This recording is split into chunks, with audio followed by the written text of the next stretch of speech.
이 그림은 파이 t 마이너스 이거 죄송합니다. 이거는 순서가 이 그림은 이제 2000년 이후에 착각을 했는데요. 2000년 이후에 이제 인플레이션 레이트를 보여주는 그림입니다. 대체적으로 2000년부터 2010년 사이에는 인플레이션 레이트 이제 3%에서 조금 더 높다고 판단이 되죠, 그렇죠? 3% 정도. 그 다음에 이후 기간에는 인플레이션 레이트 비교적 낮습니다. 그래서 인플레이션 레이트 대략 한 요 정도 수준, 2% 혹은 1% 정도. 기간을 이제 어디에서 자르느냐에 따라 조금씩 다를 수는 있겠는데요. 비교적 최근 시점으로 오면 인플레이션 레이트 훨씬 더 낮아진다는 것을 볼 수 있죠. 그 다음에 이제 아까 말씀드렸던 파이 t 마이너스 파이 t 마이너스 1 인플레이션 레이트의 변화분입니다. 그래서 세로 축에 보시면 changes in inflation이고요. 인플레이션 레이트의 시점에 따라서 어떻게 변화하는가, 전기 대비 인플레이션 레이트이 얼마나 상승하고 혹은 얼마나 하락했는가. 그래서 보시면 80년대 이전에는 굉장히 그 변동폭이 컸고요. 그래서 보통은 우리가 한 1990년 이후부터 관찰하는 것이 사실상 설명하기가 좋습니다. 이 이전 기간에는 경제 규모도 굉장히 작고, 그 다음에 우리가 통상적인 이제 경제학의 어떤 도구를 이용해서 설명하기 어려운 요인이 굉장히 많기 때문에요. 90년 이후부터 우리가 데이터를 분석하는 것이 훨씬 더 좋다고 생각합니다.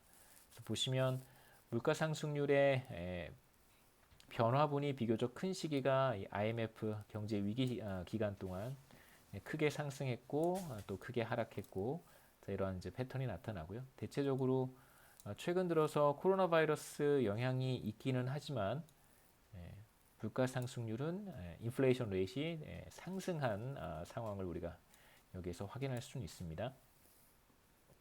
이제 파이티가 보시면 이게 0이잖아요. 축이 0이고, 다시 한번 그려보겠습니다. 자, 우리가 이 가로축 여기가 0이고요. 만약에 여기 있으면 이제 플러스고 여기 있으면 마이너스인데, 자, 이쪽으로 올라왔다는 뜻은 뭐냐면 전기 대비 인플레이션 레이트이 이제 상승했다는 뜻이 되겠죠. 델타, 지금 이 세로축이 델타의 파이 t를 그린 것이고요. 전기 대비 인플레이션 레이트이 얼마만큼 변화했는가를 보여주는 것이기 때문에, 그래서 이게 이쪽에 있으면 이게 0보다 큰 값이니까 이제 바로 파이 t가 이번 기의 인플레이션 레이트이 지난기보다 파이 t-1보다 더 높았다라고 하는 것을 보여주는 것이고, 이제 아래쪽에 떨어졌으면 어떤 시점에서 델타 파이가 0보다 작다는 것은 이번 기 인플레이션 레이트는 지난기 대비 하락했다라고 우리가 얘기할 수 있는 것이죠.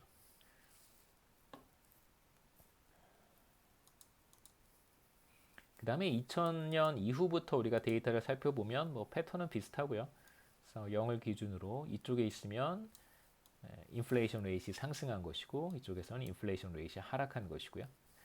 그래서 인플레이션 레이트이 하락했던 기간들도 많이 나타나고 또 상승했던 기간들도 나타납니다. 이제 최근에 들어서 인플레이션 레이트는 이제 상승했고요.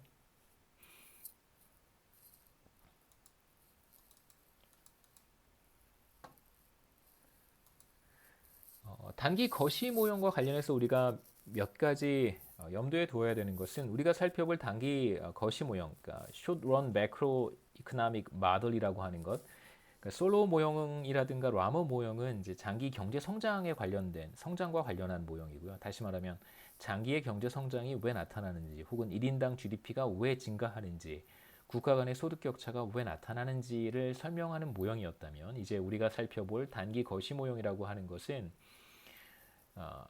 단기 GDP라고 하는 거, 그러니까 비즈니스 사이클에서 우리가 트렌드를 제거한 GDP의 변동분을 그림으로 봤었습니다. 그 다음에 인플레이션 레이트의 변화분 델타 파이 t라고 하는 것도 우리가 그림을 통해서 살펴봤는데요.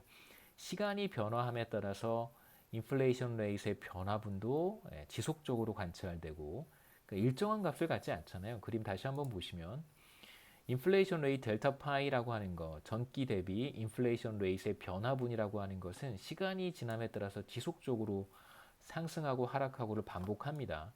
그 다음에 하나 더 우리가 GDP 단기 GDP를 그림으로 그려봤었는데요. 이 그림에서처럼 단기 GDP 같은 경우에도 지속적으로 변화합니다. 외부적인 충격이 발생해서 떨어지는 거 지금 우리가 이 시기를 겪고 있고요. 그 다음에 뭐 다른 경제 위기 기간에도 이러한 비슷한 패턴이 나타납니다. 그 다음에 글로벌 금융위기 이후에 굉장히 오랜 기간 동안 한 1년 막대 그래프 하나가 1분기라고 생각하시면요. 적어도 한 1년 이상 리세션에 들어갔다가 다시 반등해서 단기 GDP가 상승하는 현상이 나타났고요.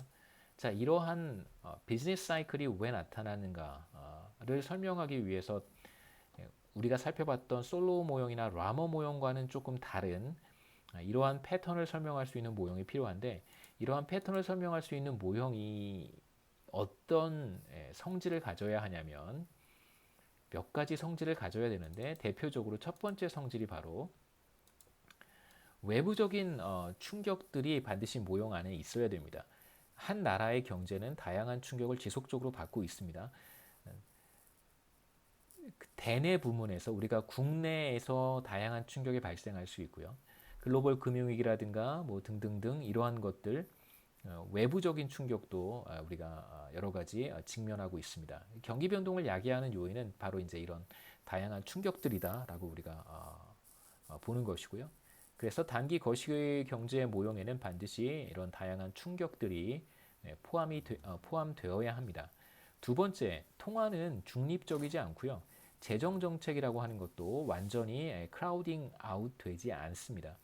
통화가 중립적이지 않다는 말을 이제 우리가 살펴보려고 하는데, 통화가 중립적이라는 뜻은 무슨 뜻이냐면, 통화라고 하는 것은 명목 변수라고 우리가 불러요. 이건 명목 변수예요.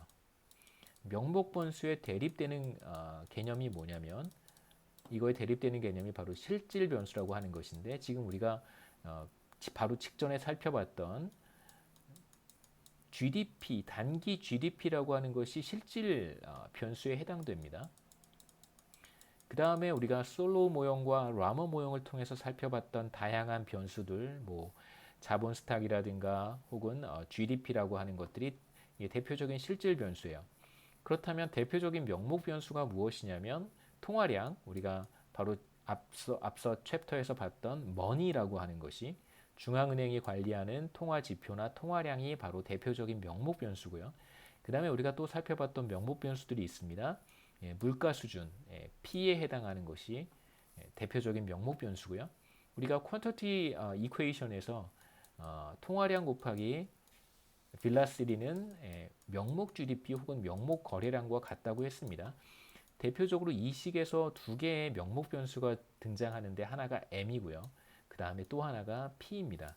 그래서 M과 P는 대표적인 명목 변수고, 그 다음에 우리가 피셔 이퀘이션에서도 똑같은 변수들을 살펴봤는데요.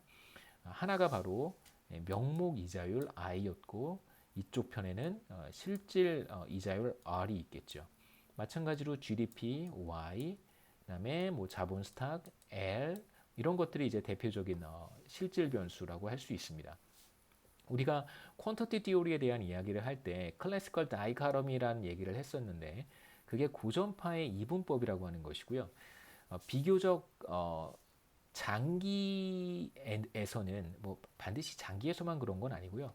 단기에서도 나타날 수 있는 현상이기는 해요. 그래서 이게 이제 고전파 경제학과 케인지안 매크로의 가장 큰 차이라고 할 수 있는데, 고전파 경제학은 클래시컬 다이카tom이라고 하는 것이 장기에는 당연히 나타나는 거고요. 이러한 현상이 단기에도 나타날 수 있다고 보는 것입니다. 반대로 이제 케인지안 매크로에서는 클래시컬 다이카토미는 이제 단기에서는 웬만해선 나타나지 않는다고 보는 것이죠. 근데 데이터를 살펴보면 나타나기도 하고 그렇지 않기도 해요. 그래서 반드시 무엇이 맞다 틀리다라고 보는 것은 타당하지는 않습니다. 여하튼 여기에서 보는 통화가 중립적이지 않다라고 하는 것은 클래시컬 다이카토미가 성립하지 않는 상황이에요. 그러니까 다시 말하면 명목 변수는 명목 부문에만 영향을 주고 실질 변수는 실질 부문에만 영향을 준다라고 하는 것이 클래시컬 다이카tom인데, 그것이 단기 모형에서는 성립하지 않아야 합니다.